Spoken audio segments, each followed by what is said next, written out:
Without our muscles, humans and other animals would not be able to conduct many essential functions in the same manner that we do.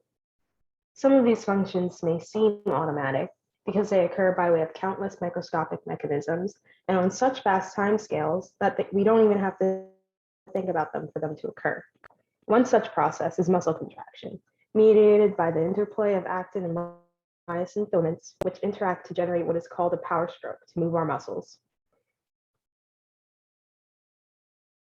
The major components of muscle contractions are calcium ions, actin filaments, myosin filaments, on which the myosin 2 heads are found, ATP, which hydrolyzes into ADP and phosphorus, and the troponin-tropomyosin complex.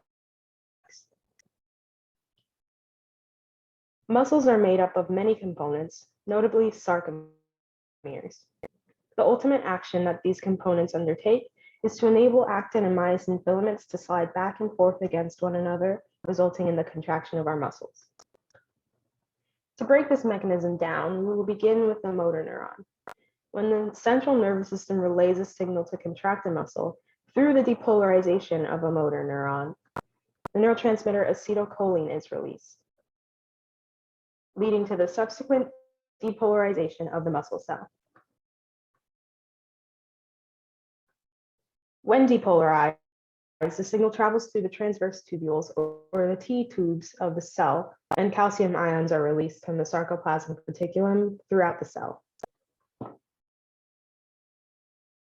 Before calcium binding, the troponin-tropomyosin complex blocks myosin from attaching to actin filaments. When the released calcium binds to troponin, it leads to a conformational change in the complex, exposing the myosin binding sites on actin subunits of the thin filament chain.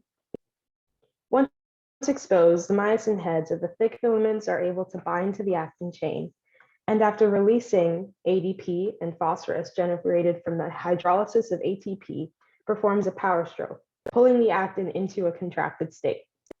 This myosin then remains bound to the actin filament until a new ATP comes in and binds to it, allowing it to release. This process is then able to continue through the binding of new ATP molecules until either the termination of the signal or the cell runs out of ATP.